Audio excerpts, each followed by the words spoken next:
One of the most terrible things that a child can ever see is their parent hanging. At 6 years old, that's what I saw.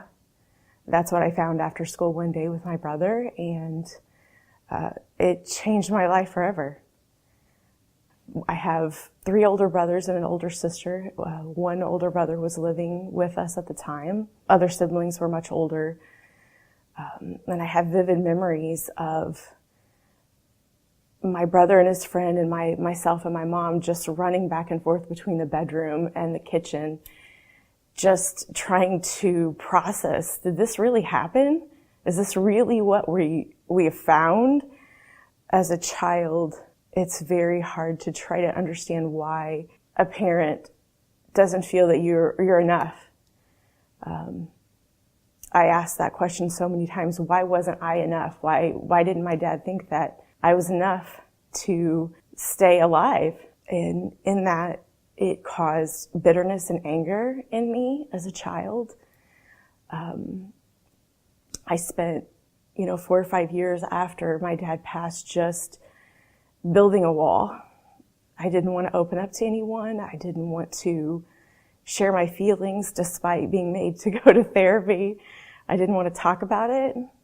One thing that I definitely want to relay is that when you have depression, anxiety, all these pressures in life, this sorrow, this anger, it doesn't end when you end your life. It gets passed on to your daughter. It gets passed on to your wife or your husband, your family, your parents. They all take on that sorrow. They all take on that pain, that anxiety, and then they have to live with it. It's not something that ends when you end your life at all.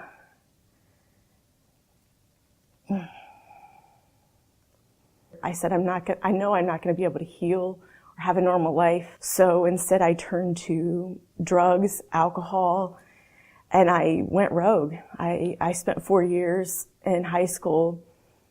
Despite being an A student, I was also an addict. The drugs, the alcohol, nothing changed it. Nothing. I think of the sermon that Pastor did a few weeks ago with the little toys in the box, and I knew that all too well. I've been there. I've been through it. I've tried to fill that box with things that don't matter, and it doesn't work. It doesn't work at all.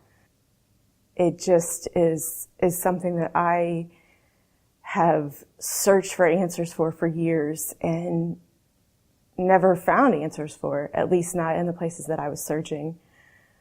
It wasn't until God actually blessed me with a daughter that I realized the magnitude of it all, that being a parent was a really big responsibility.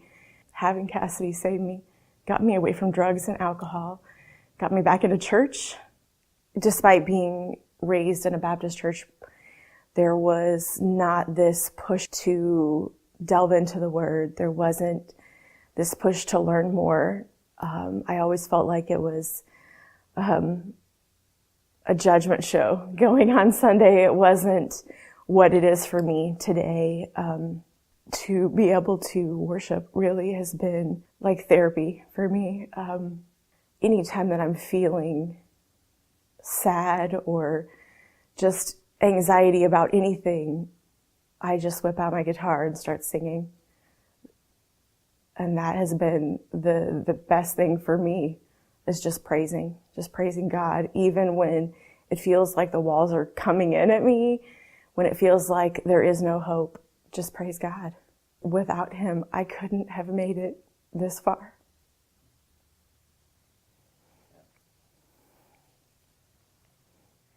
So in the summer of 2011, I found someone on Facebook, and I looked at her and I knew that she was my niece. So I reached out to her, and in that found that I had 3 nieces and 2 nephews. And so my sister and I have gotten close since then. Her name is Monica, and I love her very dearly, and I'm so glad that she and I have reconnected.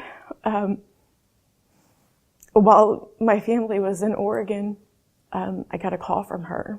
she had told me that my oldest nephew, Zach, had shot himself.